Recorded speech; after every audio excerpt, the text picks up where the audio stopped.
নমস্কার বন্ধুরা, এই গরমে আজ আমি তোমাদের সাথে শেয়ার করতে চলেছি আম ডালের একটা দারুণ রেসিপি, যেটা তোমরা বাড়িতে খুব সহজেই বানিয়ে নিতে পারবে আর খেতে হয় দুর্দান্ত। তাহলে চলো আর দেরি না করে রেসিপিটা শুরু করে ফেলি। আর আমি সুস্মিতা তোমাদেরকে আমার চ্যানেল ইয়ামিটস বাংলাতে স্বাগত জানাই। এই রেসিপিটার জন্য প্রথমেই আমি নিয়ে নিয়েছি একটা মিডিয়াম সাইজের কাঁচা আম। আমটাকে ভালো করে ধুয়ে নিয়ে প্রথমে আমাদের আমটার মুখের দিকটাকে কেটে নিতে হবে। তারপর আমের গায়ের খোসাগুলোকে সমস্ত ছাড়িয়ে নিয়ে আমটাকে আমি ছোট ছোট টুকরো করে কেটে নেব। তোমরা দেখো আমাদের আমটা কিন্তু কাটা হয়ে গেছে। এবার আমি অন্যদিকে একটা বাটির মধ্যে কিছুটা পরিমাণ জল নিয়ে তার মধ্যে কেটে রাখা আমগুলোকে দিয়ে দেব। এবার এটাকে সরিয়ে রেখে অন্যদিকে আমি একটা বাটির মধ্যে নিয়ে নিয়েছি মেজারমেন্ট কাপের হাফ কাপ পরিমাণ মুসুরির ডাল। এবার আমাদের এই ডালটাকে 2-3 বার জল পাল্টে পাল্টে ভালো মতো ধুয়ে নিতে হবে। ডাল ভালো মতো ধোয়া হয়ে গেলে অন্যদিকে আমি গ্যাস জ্বালিয়ে একটা কড়াই বসিয়ে দিলাম আর তার মধ্যে দিয়ে দিলাম প্রথমে কিছুটা পরিমাণ জল। এবার আমি ওই জলটার মধ্যে দিয়ে দেব ধুয়ে নেওয়া সমস্ত মুসুরির ডালটাকে। তারপর ওর মধ্যে আমি দিয়ে দেব আরো কিছুটা পরিমাণ জল। এরপর আমি এর মধ্যে দিয়ে দেব 1 চামচ পরিমাণ নুন। নুন দিয়ে আমাদের হালকা হাতে সমস্ত কিছু নাড়াচাড়া করে নিয়ে এই ডালটাকে মিডিয়াম ফ্লেমে ফুটতে দিতে হবে যতক্ষণ না আমাদের ডালটা ভালো মতো সেদ্ধ হচ্ছে। বেশ কিছুক্ষণ ধরে ডালটা ফোটার পর তোমরা দেখবে এর উপরে এরকম সাদা সাদা ফেনা মতো ভেসে উঠেছে। এইগুলো হচ্ছে ডালের ইমপিউরিটিস। এইগুলোকে আমাদের হাতার সাহায্যে বাইরে ফেলে দিতে হবে। তোমরা দেখো আমাদের ডালটা কিন্তু প্রায় 80% সেদ্ধ হয়ে গেছে।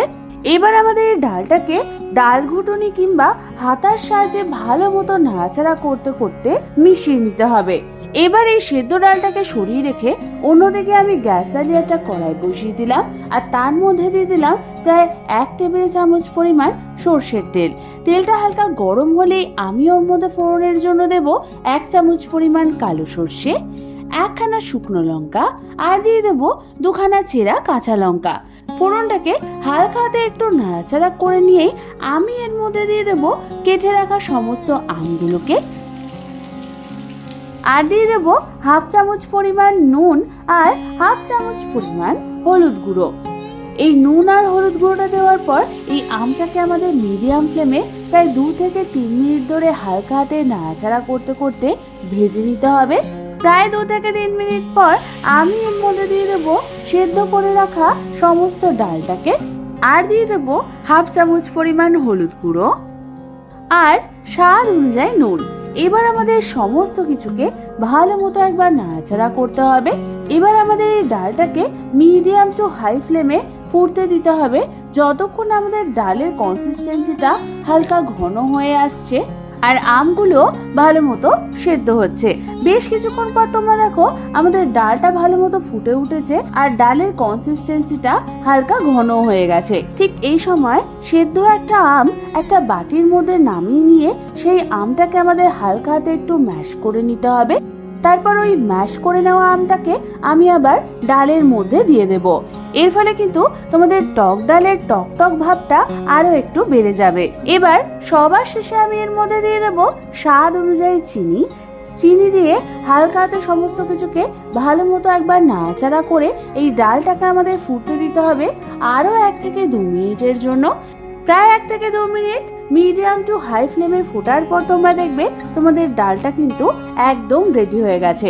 ব্যাস, তাহলেই তৈরি হয়ে যাবে তোমাদের দারুণ স্বাদের আম ডাল। এবার শুধু গরম গরম ভাতের সাথে সার্ভ করার অপেক্ষা। এই গরমে ভাতের সাথে এরকম আম ডাল আর সাথে অল্প কিছু ভাজাভুজি থাকলে আর কিছু লাগবে না। তাহলে একবার এইভাবে বাড়িতে আম ডাল বানিয়ে দেখো, আশা করি তোমাদের খুব ভালো লাগবে। রেসিপিটা ভালো লেগে থাকলে একটা লাইক অবশ্যই করে দিও আর আমার চ্যানেলটাকে সাবস্ক্রাইব করতে কিন্তু একদম ভুলো না। আজ তাহলে পর্যন্তই, আমি আবার চলে আসবো তোমাদের কাছে নতুন কোনো রেসিপি নিয়ে।